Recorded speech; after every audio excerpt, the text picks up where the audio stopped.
Hi founders, good morning. మరి ఈరోజు November 1వ తేదీ, కొత్త నెల వచ్చేసింది. కొత్త విషయాల్లో కూడా ఖచ్చితంగా వెళ్ళబోతాం. ముందుగా ఒక పాజిటివ్ ప్రేయర్తో మొదలు పెడదాం వీడియోను.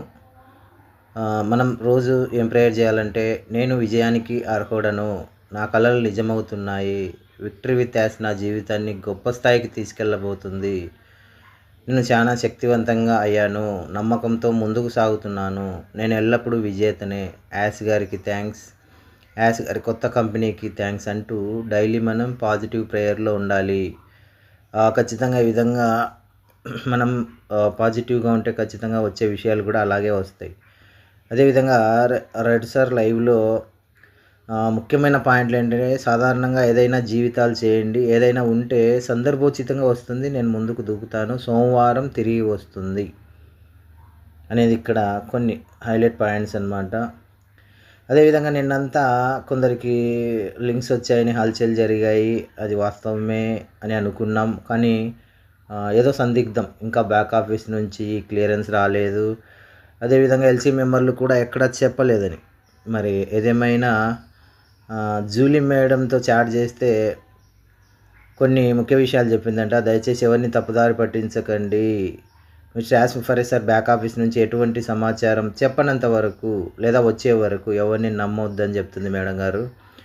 నిజమైన మానవత్వాన్ని ప్రేమించే నాయకుడిని మాత్రమే ఎన్నుకోండి, నాకిలి అసహ్యకరమైన నాయకుడిని అనుసరించడం మానుకోండి. చాలా నిజమైన అంకితభావం కలిగిన స్పాన్సర్ని ఎంచుకోవడం మీ జీవితం కంటే విలువైనది మరియు కష్టం అని న్యూస్ వస్తుంది. కాబట్టి కొంచెం మనం ఎప్పుడు చెప్తున్నట్టే బ్యాక్ ఆఫీస్నే నమ్ముదాం. ఎల్సీ లీడర్లు క్లియర్ డైరెక్షన్ చెప్తేనే అప్పుడే మనం హ్యాపీ అవుదాం. అదేవిధంగా మంచి లీడర్ని ఎన్నుకునే ప్రయత్నం మాత్రమే చేయండి.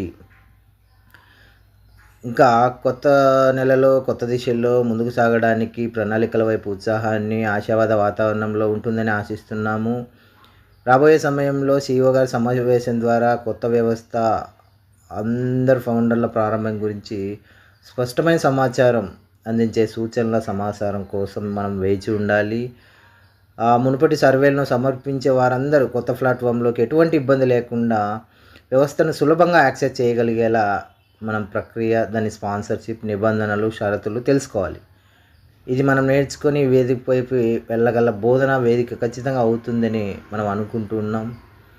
సరే, ఏదేమైనా నిన్న red sir strategy is not always visible అని ఒక ముఖ్యమైన సమాచారం ఇవ్వడం జరిగింది. మరి దాని గురించి మాట్లాడదాం.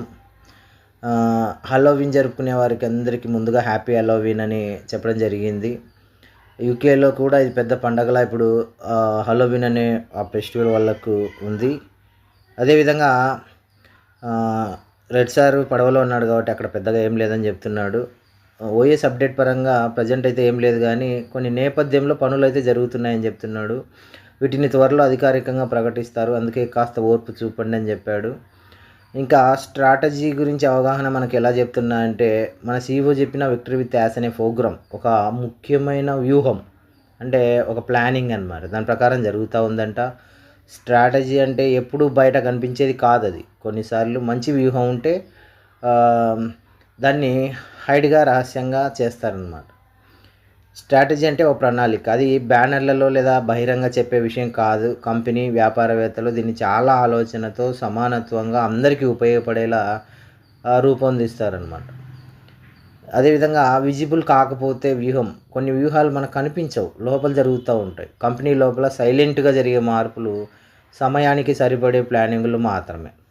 అదేవిధంగా వ్యక్తిగత వ్యూహం కూడా అవసరం. స్ట్రాటజీ అంటే కేవలం బిజినెస్కే కాదు, ప్రతి వ్యక్తికి కూడా వ్యక్తిగత జీవితంలో డెవలప్మెంట్ కోసం వ్యూహం ఖచ్చితంగా ఉండాలి. ఇది మన నిర్ణయాలు, స్పందనలు, మార్గనిర్దేశం ఖచ్చితంగా చేస్తుంది. కొన్నిసార్లు స్పందించకపోవడమే వ్యూహం అన్నమాట. కొన్ని సందర్భాల్లో తక్షణ ప్రతిస్పందన ఇవ్వకపోవడం అదే ఉత్తమ వ్యూహం అవుతుంది. కొన్ని ఇబ్బంది పరిస్థితుల్లో, టెన్షన్ పరిస్థితుల్లో, కోపంలో ఉన్నప్పుడు వెంటనే రెస్పాండ్ అవ్వకపోవడమే చాలా మంచిది, అదొక వ్యూహంలాగా అని చెప్తున్నాడు. మార్కెట్ మార్పులు, ఇతరుల చర్యలు ఉన్నప్పుడు శాంతంగా ఆలోచించడం తెలివైన వ్యూహం అన్నమాట. అదేవిధంగా సంస్థలో కల్చర్ వ్యూహం ఎలా ఉంటుందంటే, ట్రస్ట్ అనేది, ఇన్నోవేషన్ అనేది, లాయల్టీ, ఇవన్నీ ఇలాంటి విలువలు డాక్యుమెంట్లో రాయబడవు. ఇవి మన ప్రవర్తనలో, రోజువారీ చర్యల్లో ఉండాలి.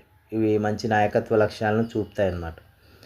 అదేవిధంగా లాంగ్ టర్మ్ స్ట్రాటజీ ఎలా ఉండాలంటే, ఒక సంస్థ యొక్క వ్యూహం ఒక వారం లేదా ఒక నెల కోసం కాదు, ఇది చాలా సంవత్సరాల వరకు ఉండాలి. కొన్ని నిర్ణయాలు ఇప్పుడే ఫలితం ఇవ్వకపోయినా భవిష్యత్తులో చాలా పెద్ద మార్పును తీసుకురాబోతున్నాయి.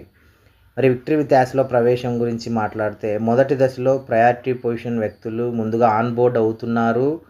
తర్వాత రెండవ దశలో మరికొన్ని వ్యక్తులు చేరుతారు. అయితే ప్రతి వారికి సమాన అవకాశాలు, సమాన సమాచారం, సమాన శిక్షణ అందుతుంది. దీన్ని బట్టి అర్థం చేసుకోండి, ప్రతి ఒక్కరు సమాన స్థితిలో ఉండబోతున్నారు. మరి కోడ్ ఆఫ్ కండక్ట్ గురించి సార్ ఏం చెప్తున్నా అంటే, victoryWithAS.comలోకి వెళ్ళి కింద ఎడమ వైపున కోడ్ ఆఫ్ కండక్ట్ అనే ట్యాబ్ ఉంది. అక్కడ మీరు పాటించాల్సిన నియమావళి ఉంది. ఖచ్చితంగా అవి పాటించండి అని చెప్తున్నాడు. అదేవిధంగా ముఖ్య సూచన ఒకటి ఏం చెప్తున్నా అంటే, కొంతమంది అనవసరమైన మాటలు వార్తలు రాస్తున్నారు. శాంతంగా ఉండండి, ఉత్సాహంగా ఉండండి, మీ ఓఎస్లో లాగిన్ అవుతూ సరైన సమాచారం పొందండి. CEO చెప్పినట్లు ఎవరు వెనకబడరు, ఇది కేవలం ఒక వ్యూహాత్మక రోల్అవుట్ మాత్రమే అని చెప్తున్నారు. కాబట్టి అందరూ